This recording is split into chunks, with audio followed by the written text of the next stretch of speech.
usianya, mohon maaf, ini pun sama. Dia menyelinap ke saf ya perempuan, para akhwat di belakang, dan ketika para ibu-ibu sedang sujud, mengelus-ngelus bagian belakang dari tubuh ibu-ibu itu. Dan yang ironinya ya, ibu-ibunya itu lagi sholat, mungkin karena ingin menjaga kekhusyuannya, dia tetap saja dengan sholatnya. Dan itu dilakukan beberapa kali selama sujud itu berlangsung. Yang menjadi persoalannya jamaah sekalian, ini terjadi kemaksiatan seperti ini itu bukan di luar area-area yang bebas, dalam artian area umum, ataupun di tempat-tempat yang tersembunyi. Ini dilancarkan aksi-aksi yang seperti ini di dalam masjid, yang membuat hati kita merasa teriris seperti itu. Mengapa bisa terjadi seperti ini? Dan alhamdulillah memang aparat sudah sangat sigap untuk langsung mencari dan juga menindaklanjuti mengenai kasus-kasus ini. Dan tidak lama setelah itu di Cimahi pun terjadi, tapi bukan di dalam masjid, di Cimol Pak. Ketika malam hari beberapa hari yang lalu itu masuk pemberitaan, ada seorang bapak-bapak ataupun kaula muda yang dia menggunakan salah satu kendaraan mobil. Di depan Cimol itu dia membuka bajunya di dalam mobil, telanjang bulat, sampai-sampai alat kelaminnya itu dipertontonkan dan diperlihatkan secara sengaja kepada orang-orang yang sedang melewat di situ.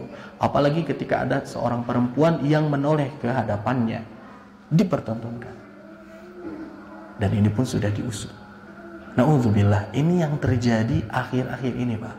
Krisisnya moral, krisisnya akhlak, dan juga krisisnya urat malu, rasa malu dari seorang manusia ternyata sudah begitu nampaknya pada saat ini.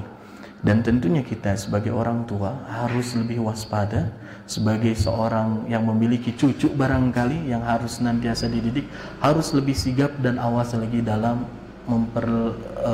mengawasi perkembangan anak-anak di sekitar kita. Dan yang lebih mencengangkan lagi, sebelum masuk ke kajian nih, ini adalah info yang cukup penting. Saya pekan lalu membaca di koran Tribun. Membaca di koran Tribun, ada pengakuan seorang gay di kota Bandung yang berusia 36 tahun, yang dia itu sudah memiliki gangguan dan kecenderungan yang salah itu dari tahun 2000-an. Nah, sekarang usianya itu 36 tahun. Dia bekerja di salah satu dealer yang menjadi pasukan tim marketnya di situ.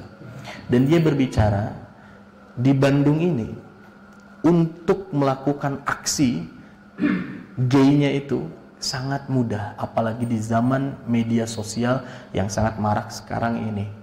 Kalau dulu di tahun 2000-an dia sebutkan, orang-orang itu masih takut dan menjadi hal yang tabu, bahkan ditutup-tutupi perilaku yang menyimpang ini. Kalau dulu itu paling perkumpulan-perkumpulannya itu bersifat terbatas Pak, hanya di kafe-kafe, di pojokan malam segala macam, dan mereka itu tidak langsung memberitahukan jati dirinya, atau di antara mereka melakukan satu komitmen dengan menggunakan salah satu dress code yang dikenakan sebagai tanda kepada orang bahwasanya dia itu adalah salah satu anggota laki-laki, penyuka laki-laki. Salah satu yang dikenakannya kalau zaman dulu itu celana hitam, skinny, baju putih, sepatu putih. Ketika itu sudah marak dan juga ada yang tahu, oh itu tanda orang gay, ganti dengan menggunakan selayar. Oh, ketika diketahui orang-orang, ganti lagi dengan menyelipkan selembar koran di saku celana belakangnya ataupun kain di saku celana belakangnya. Terus seperti itu berganti dan berganti. Cuman ketika kedatangan internet, ada Yahoo Messenger, ada Facebook, itu lebih gampang lagi. Dan hubungannya bukan hanya sekedar lokal saja, namun sampai dengan luar negeri ini terhubung antara komunitas-komunitas gay mereka. Ini hanya gay saja. Dan yang lebih mencengangkan, ternyata data di KPA, Komisi Penanggulangan AIDS di Jawa Barat, trennya dari tahun ke tahun itu terus meningkat Pak. Tahun 2 tahun sebelumnya itu penaikannya itu sampai 3.000, 4.000, sampai yang terakhir 5.000. Sampai-sampai yang mengidap AIDS sekarang di Jawa Barat itu lebih dari 130.000 orang. Itu yang terpantau dari data yang masuk ke KPA. Dan salah satu penyumbang terbesarnya adalah dari komunitas gay ini yang disinyalir mendapatkan data sebesar 45.000 yang ada di Bandung, yang ada di Jawa Barat saja. Itu adalah sesuatu hal yang sangat miris terjadi. Bahkan kemarin sempat viral tuh di Indonesia, ada salah satu aplikasi yang dapat di-download dengan massal, yang namanya aplikasi itu Blue Ed, Pak. Hati-hati ini, anak-anak kita harus awasi, kita lihat di HP dan di gawainya, kalau ada aplikasi-aplikasi yang sepertinya harus tetap cepat ditindak. Salah satunya Blue Ed ataupun Hornet. Itu adalah aplikasi yang dilakukan, yang diambil dan dipakai oleh orang-orang ya penyuka sesama, khususnya gay. Di dalamnya itu ketika kita login, kita bikin profil, maka harus dicantumkan seperti data diri seperti itu. Termasuk dengan postur badan yang lebih spesifik mengenai video-video dari tubuhnya sendiri. Nah, nanti sistem kerjanya ketika kita masuk login itu cetrek, kita tertulis Cibabat misalkan. Nah, nanti kalau misalnya ada orang yang login lagi ketahuan, oh ini di daerah suka mana, ini pada suka ini. Itu kelihatan muncul pemakai aplikasi tersebut, dan kita bisa untuk mengkliknya, melihat data diri seseorang itu, dan ketika dirasa cocok katanya, wah iya masuk ya kriteria dia langsung chat, minta nomor HP, ketemuan 5 menit langsung kencan.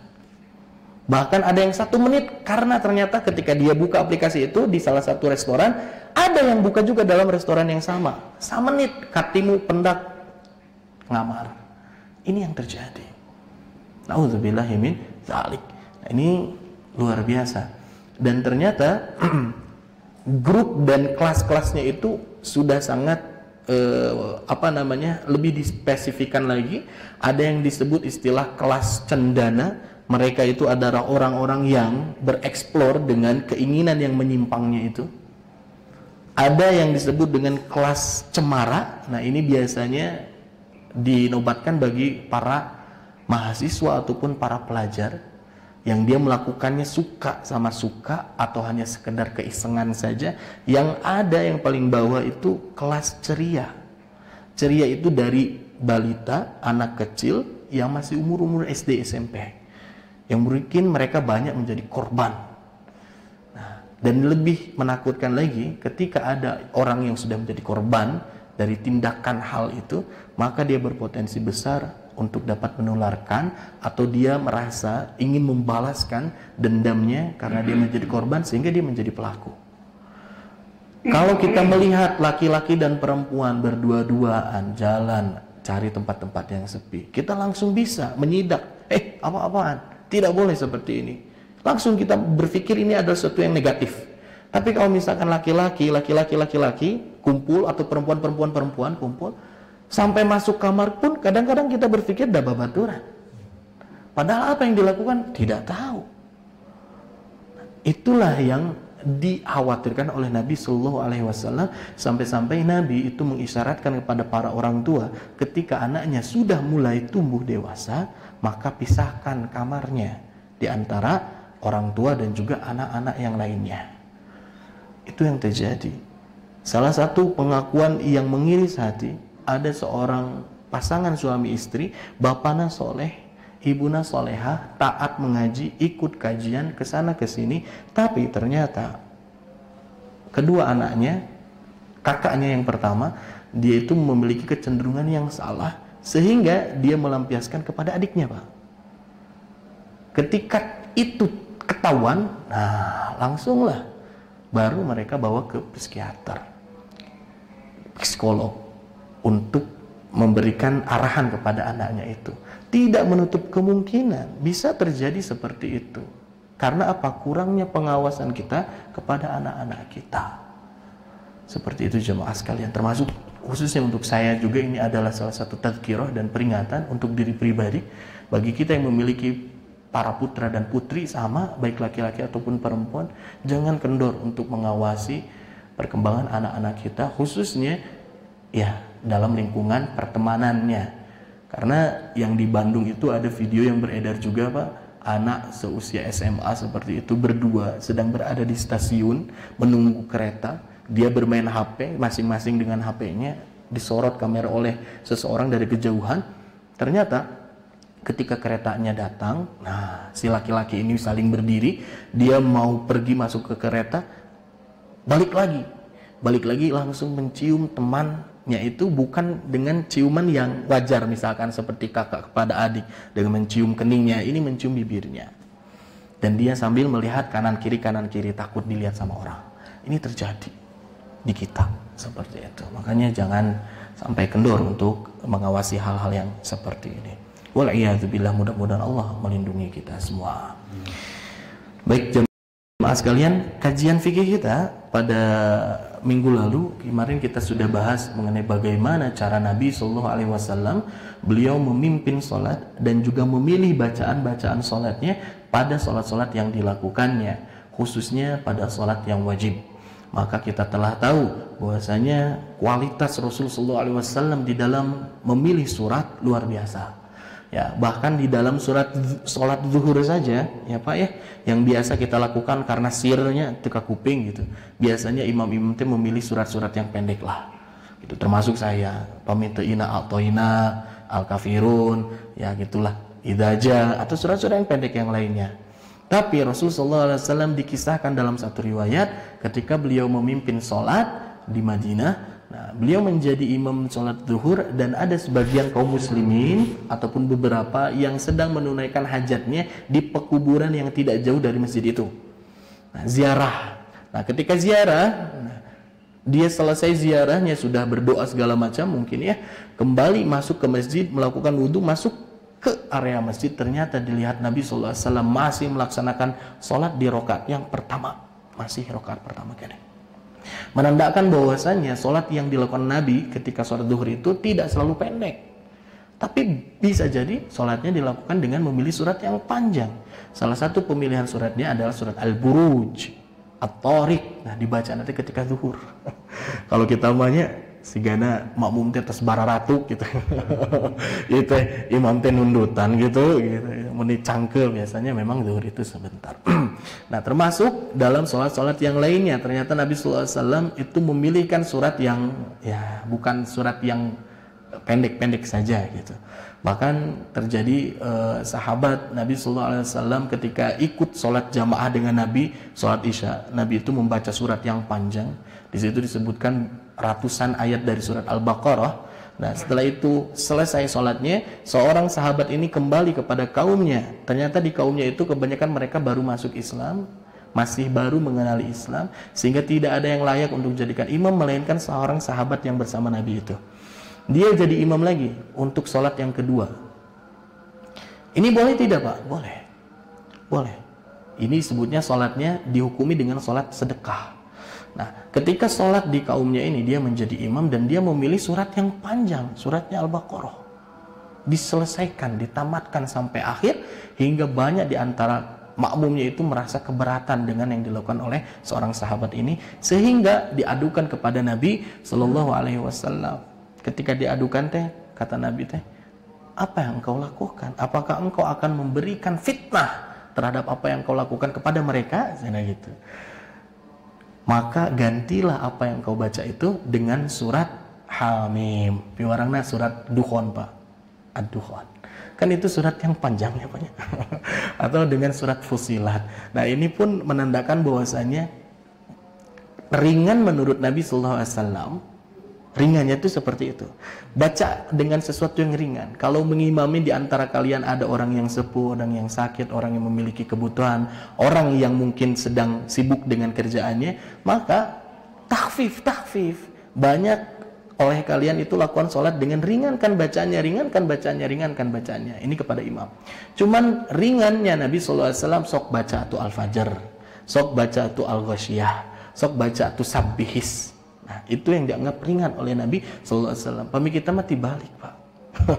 Eta teh nu karaosna teh lumayan lah gitu. Nah, maka dari itu tentunya tugas sebagai seorang imam itu harus mampu untuk melihat terhadap kondisi makmum yang ada di belakangnya. Nah, yang akan kita lanjutkan pada saat ini, Nabi SAW mengimami sholat Jumat. Apa yang dibaca oleh Nabi? Kebanyakan sholat Jumat yang dilakukan oleh Nabi membaca yaqra'u fiha bisurati al-Jumu'ah. Nabi itu baca surat al-Jumu'ah.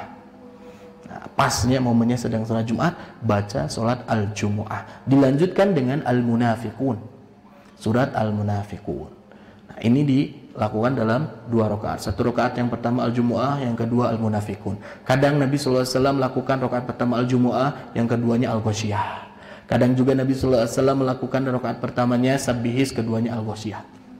Itu yang dilakukan Nabi dalam sholat Jumat, gitu. Tapi boleh tidak dengan membaca surat lain selain surat yang itu? Pada dasarnya apapun yang ada di dalam Al-Quran mengenai surat dan ayatnya, seseorang itu sah, disebut sah ketika membacakan surat-surat yang berada dalam Al-Quran. Asal ulah diuclak eclok pak payuna al-asr tukangna surat atin misalkan gitu. Nah ini tidak boleh. Wal asri innal insana lafi khusr illal ladzina amanu wa 'amilus solihati wa tawakuduna eta wa 'amilus solihati falahum ajrun ghairu mamnun fama yukadzibu. Awalnya surat apa, ujungnya surat apa, itu enggak boleh. Ya, qul huwallahu ahad min syarri ma khalaq wa min eta teh kenging pami kitu mah gitu ya. Menggabungkan surat ayat dengan ayat dalam surat yang berbeda itu tidak boleh. Tapi kalau memilih surat apapun, satu surat baik yang pendek atau yang panjang dalam Al-Qur'an itu boleh. Atau memilih penggalan ayat di dalam salah satu surat dalam Al-Qur'an itu pun boleh. Ambil awalnya, beres rakaat pertama, silahkan. Kedua, ambil tengahnya, beres. Rakaat selanjutnya kalau tarawih ketiga ambil yang seperempat akhirnya, boleh. Terakhirnya ambil yang paling akhirnya, silahkan, itu sah seperti itu. Ya, surat Al-Falaq dibagi jadi 2. Ya ulah teh Al-Falaq mah pondok mah coba dibagi 2 gitu. Kecuali pamihilap. Nah, jadi itu, jadi boleh memilih surat. Cuman ada kekhususan Nabi untuk membaca surat yang tadi disebutkan dalam salat Jumat. Nah, sekarang apa yang dibaca Nabi dalam salat Aidain? 2 salat Aid. Nabi SAW al-malqirat fil ayyad fataratan yaqra'u surah Qaf. Kadang-kadang Nabi dalam mengimami sholat Aid itu beliau membaca surat Qaf.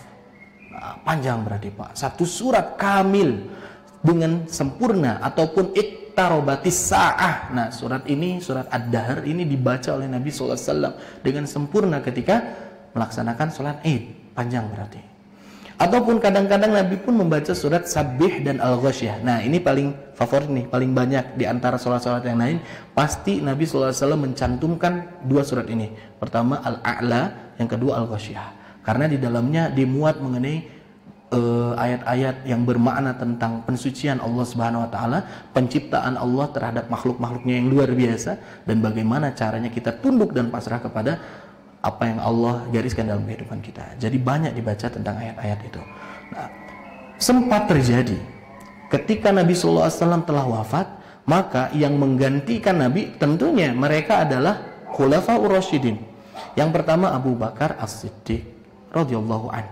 Beliau itu selain menjadi pemimpin kaum muslimin, beliau pun menjadi pemimpin dalam salat mereka. Nah, bagaimana pamimpin teh nu mimpin, bukan hanya mimpin dalam urusan-urusan politik dan sosial saja, tapi termasuk di masjid pun dipimpin oleh mereka yang menjadi pemimpin. Kami di kita mah RT nih pada maju, Pak Utomo insyaallah nanti kita siapkan ya.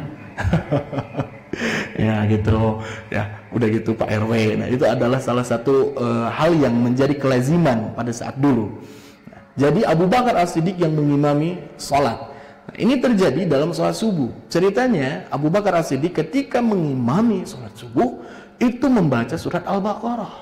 Dan kita tahu yang namanya subuh itu mendekati waktu terbitnya matahari. Ketika baca surat yang panjang, ini ternyata kata para sahabatnya itu, ya khalifata Rasulillah, wahai khalifahnya Rasulullah, kadati syamsu tatlu. Ini udah sampai-sampai nih matahari ini terbit. Ketika udah selesai itu terus ketinggalan menyingsing sinar matahari teh. Setelah itu Abu Bakar As-Siddiq menjawab, kegelisahan para sahabatnya, "Lau tala'at lam tajidna ghafilin."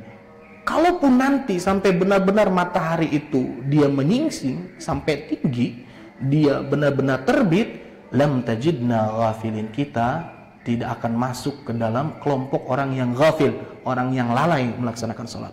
Malah dibalik, Pak. Sholatnya di awal, rengsena di akhir. Eta teh sae. Anu lepat mah sholatnya di akhir, rengsena pengawalna.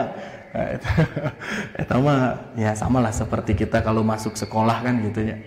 Nah, ketika matahari sudah mulai terbit pun, tetap ketika seseorang sedang melaksanakan sholat fajar, di waktu fajarnya ketika takbiratul ihram, maka ketika datang matahari pun tetap dia dihukumi dengan sholat yang sahih, sholat yang benar, tidak masuk ke dalam fawailul lil musallin, tidak masuk terhadap lalai dan abai dalam melaksanakan sholat.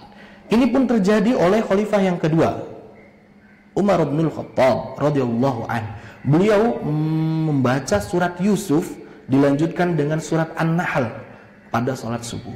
Dan ini pun sama, suratnya panjang, ada potensi matahari sudah mulai naik. Bahkan ditambahkan lagi dalam satu riwayat dengan surat Hud ataupun surat-surat yang memiliki panjang yang sama dengan surat-surat yang itu.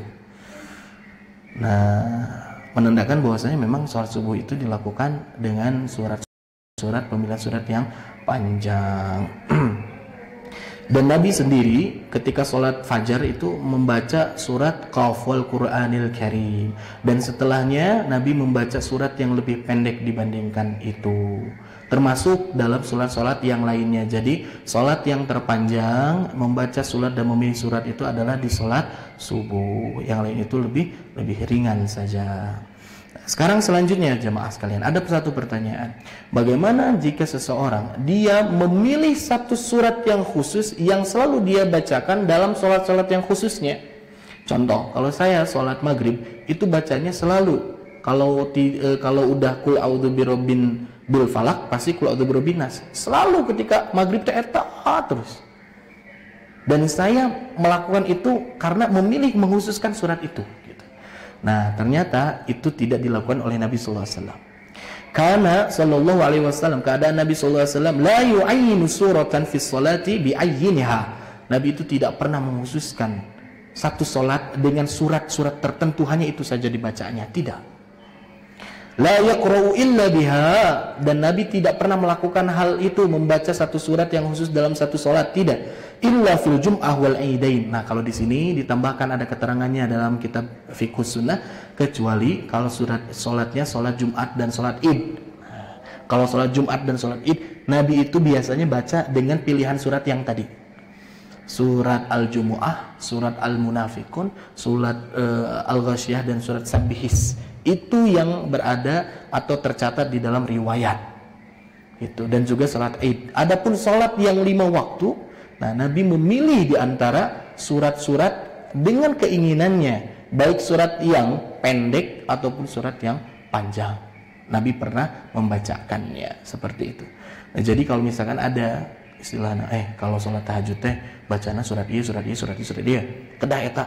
Nah, Al-Fatihah baca sekali, lanjutkan ku qul huwallahu ahad 10 kali.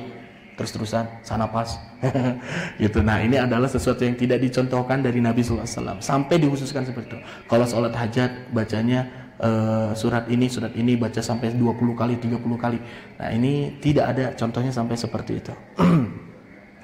Nah, selanjutnya jamaah sekalian, maka saya simpulkan bahwasanya pemilihan surat di dalam sholat yang Nabi SAW pilih itu, yang pertama, kadang suratnya itu bisa jadi surat yang panjang, atau kadang pula Nabi SAW memilih dengan surat yang pendek. Ini terjadi. Contoh, dalam sholat subuh ternyata Nabi pun pernah bukan hanya dengan surat-surat yang panjang selalu, tapi pernah dalam satu waktu Nabi membaca dengan surat Al-Zalzalah. Nah, idza zulzilatil ardu zilzalaha di rakaat pertama.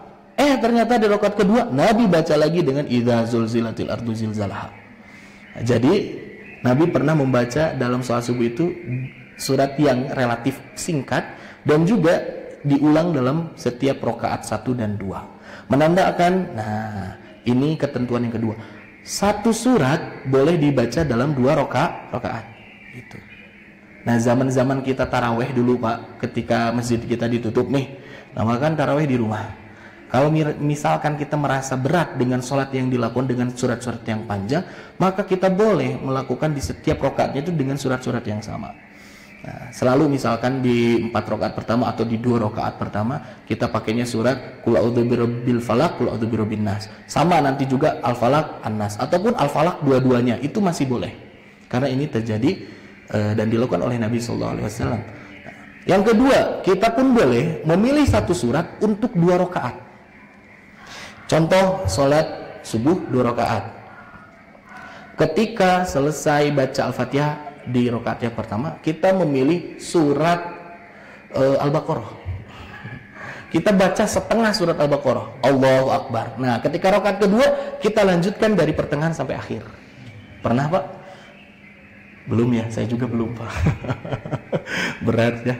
Nah, baca Al-Baqarah atau surat yang lainnya, contoh An-Naba lah. An-Naba kita baca sampai dengan ayat 20. Nah, 26 sampai akhirnya di rakaat yang keduanya, ini boleh. Ya Pak ya.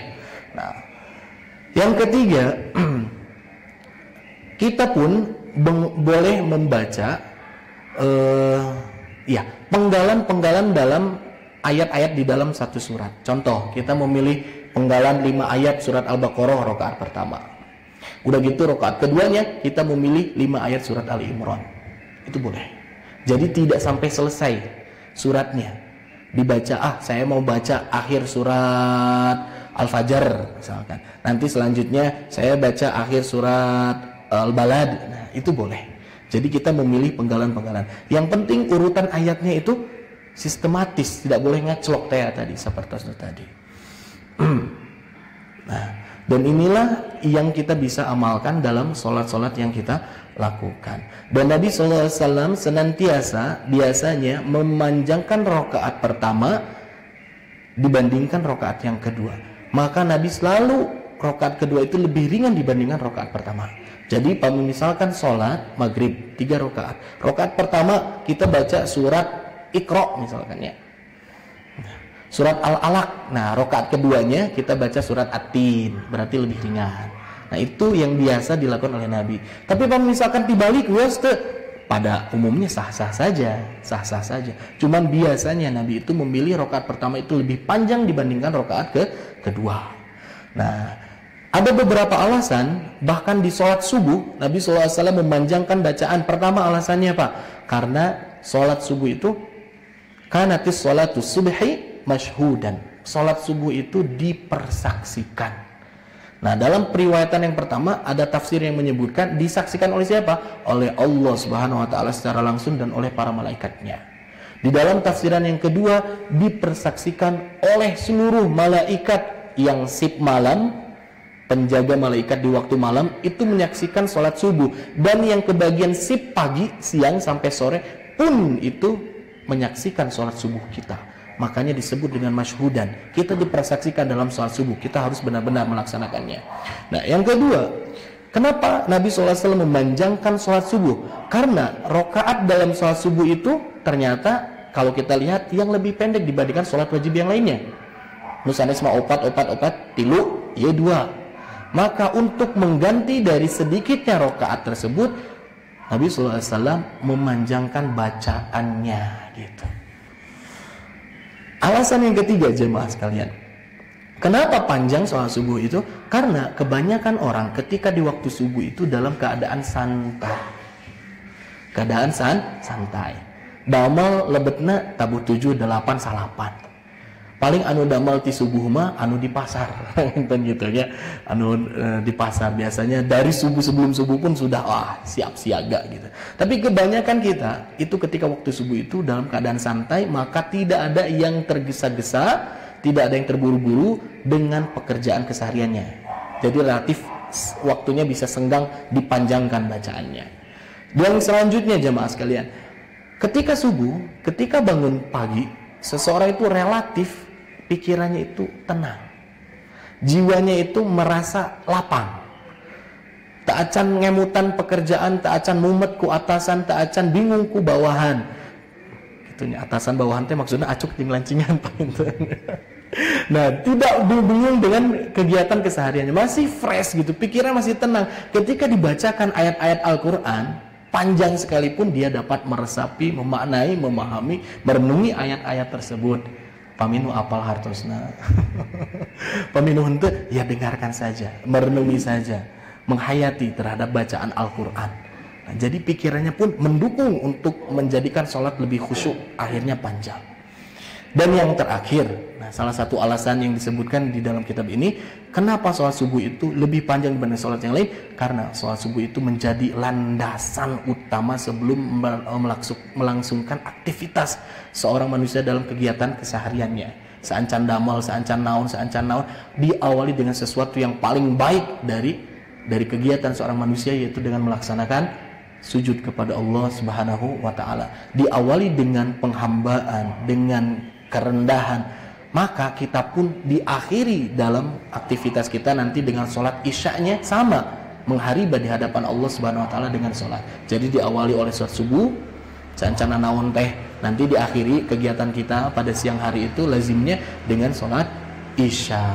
Seperti itu jemaah. Itu diantara alasan-alasan kenapa sholat subuh itu biasanya menjadi sholat yang paling panjang dibandingkan sholat yang lainnya. Mungkin cukup saja bab mengenai pemilihan surat setelah bacaan surat Al-Fatihah yang termasuk dalam sunnah-sunnah dalam sholat telah kita bahas, udah selesai insyaallah. Nanti kita masuk kepada bab baru mengenai sifatu qiraatihi, bagaimana jenis kriteria sifat bacaannya Nabi SAW dalam membaca Al-Quran.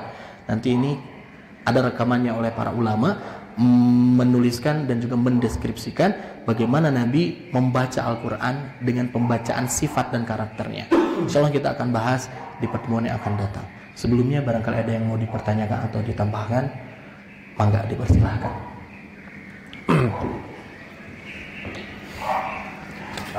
Ya, mohon mangga. Jadi kalau kita membaca surat itu boleh surat misalnya dulu, ya, atau sudah itu pindah ke surat atin gitu. Ya. Kalau yang baiknya itu Sistematis gitu ya. atin dulu, terakhir dulu. Gitu. Oh. Nah, itu ada ketidakbolehannya, apakah ada yang kebaikannya gitu Pak? Ya. Mohon. Satu lagi tanya Pak, yang saya sering lakukan, karena saya sering lupa gitu Pak ya, banyak lupanya. Itu dalam satu sholat yang ayat pertama saya selalu membaca surat Al-Ikhlas Pak. Terus tiap sholat, terus yang keduanya baru ayat Al-Ikhlas. Itu juga apakah lebih baik atau kurang baik gitu Pak? Ya. Yang pertama, apakah boleh baca surat yang mungkin posisinya di akhir baru surat yang posisinya mungkin lebih awal? Boleh tidak? Kembali kepada kaidah yang pertama, apapun surat di dalam Al-Quran, penggalan ayat manapun yang berada dalam surat di dalam Al-Quran, itu boleh dijadikan bacaan di dalam sholat setelah Al-Fatihah, rakaat pertama dan rakaat kedua. Rakaat ketiga dan empat mah tidak usah baca surat lagi ya Pak ya, cukup Al-Fatihah saja. Nah, jadi kalau misalkan kita baca Al-Ikhlas di rakaat pertama dan kita baca surat At-Tin, Al-Kafirun, mungkin posisinya sebelum dari surat yang kita baca, apakah sah? Secara hukum itu sah. Tapi mungkin secara sistematisnya itu kurang sistematis Pak. Lebih baik baca yang pertama itu yang lebih panjang dulu baru yang ke pendek gitu. Ataupun kalau misalkan kita menggabungkan dua surat dalam satu rakaat misalnya, itu boleh tidak? Boleh, cuman diusahakan suratnya itu sesuai dengan posisinya, dari posisi yang terendah ke yang besar. Contoh dari kalau misalkan qul huwallahu mah langsungna kudu ke Al-Falaq. Setelah Al-Falaq teh kudu langsung ke An-Nas. Tekenging ti An-Nas Al-Falaq kaluhur ke Al-Ikhlas. Nah itu tidak. Kalau mau digabungkan dalam satu rakaat. Tapi kalau dipisah dengan dua rakaat itu diperbolehkan. Hukum asalnya boleh Pak. Pertanyaan kedua, boleh tidak kalau saya sholat selalu dengan Al-Ikhlas? Rakaat pertama, kedua baru surat yang lain. Pada dasarnya itu pun boleh-boleh saja mengingat kaidah yang pertama. Cuma pertanyaannya bisa jadi mungkin karena memang hafalan kita segitu, atau kedua bisa jadi karena kita mencintai surat tersebut gitu kan. Itu permasalahannya. Kalau misalkan kita baca itu karena keterbatasan kita, ya tidak apa-apa, silahkan saja. Nah kebalik, oh saya mah sebetulnya sudah hafal 10 juz, tapi saya mah selalu rakaat pertama Al-Ikhlas dulu baru surat yang lain, boleh tidak? Boleh. Bahkan kan sahabat Nabi SAW itu sahabat Ansornya itu menjadi imam senantiasa mengawali surat yang dibacanya itu setelah Fatihah itu Al-Ikhlas dulu Pak. Tapi Pak digabung dengan surat yang lain dalam rakaat yang sama. Bahkan ini terjadi seperti itu. Dan itu menjadi kekhususan. Pas ketika ditanya boleh tidak kepada Nabi, kata Nabi kunaon teu ngikuti wae sebagaimana yang lazimnya dilakukan. Makmum mintanya kamu pilih Al-Ikhlas satu, atau kalau tidak jangan pakai Al-Ikhlas, langsung surat yang lain, tidak usah memakai Al-Ikhlas dalam surat kamu gitu. Kenapa alasannya? Alasannya karena ini uhibbuha, aku mencintai surat ini gitu. Sampai-sampai kalau misalkan makmum protes wae mah mangga abdi mah lebih baik mundur jadi imam, sudah gitu Pak. Itu alasan senjata pamungkas imam tuh gitu. Pami komplainnya mangga tuh Pak pilih badeng imam gitu. Silahkan. Ya cuman tentunya itu Pak. Jadi pada dasarnya itu boleh-boleh saja dilakukan, silahkan saja. Tapi ya itu jangan sampai kita mengkhususkan satu surat gitu, maksudnya teh benar-benar tekengin ku surat nu sejen gitu dah.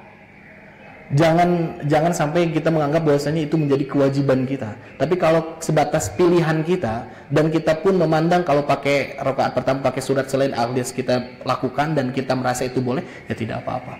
Tapi tong sampai jadi wajib untuk kuno ieu mah moal salat misalkan. Nah, tidak sampai seperti itu. Allahu a'lam bishawab. Barangkali itu ada yang itu Pak selalu pakai baca surat atau enggak? Nah, itu. Ini pembahasan kita kemarin. Jadi kalau salat wajib 2 rakaat pertama itu ada sunnah membaca surat lain setelah Al-Fatihah. Nah, kalau sholat sunnah, apapun sholatnya, maka berapapun jumlah rakaatnya, maka digandengkan dengan surat yang lain setelah Al-Fatihah. Contoh taraweh, yang kita lakukan dalam sekali sholat 4 rakaat ya Pak ya. Nah, 1, 2 pakai surat yang lain setelah Al-Fatihah, 3, 4 pun pakai surat yang lain. Jadi memang kalau sholat sunnah harus seperti itu. Harus pakai surat yang lain. Sunnahnya Nabi ajarkan seperti itu gitu ya. Tidak sampai Nabi meninggalkan surat yang lain setelah Al-Fatihah pada rakaat ketiga dan 4 dalam sholat sunnahnya gitu. Dan juga kan kalau sholat kita yang wajib rakaat 3 dan 4 itu pasti selalu sir ya Pak ya.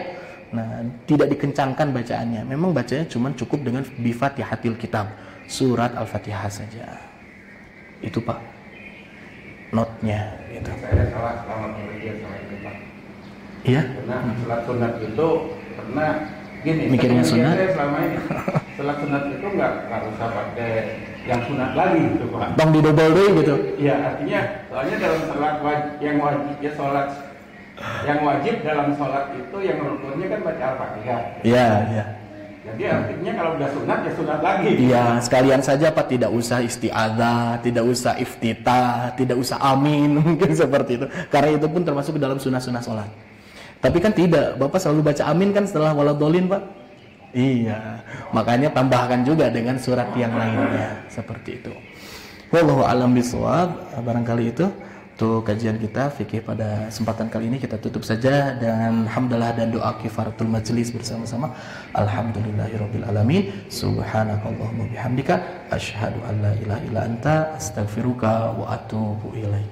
Rabbana atina fid dunya hasanah wa fil akhirati hasanah wa qina adzabannar. Subhana rabbika rabbil izzati amma yasifun wa salamun alal mursalin walhamdulillahirabbil alamin. Wassalamu alaikum warahmatullahi wabarakatuh.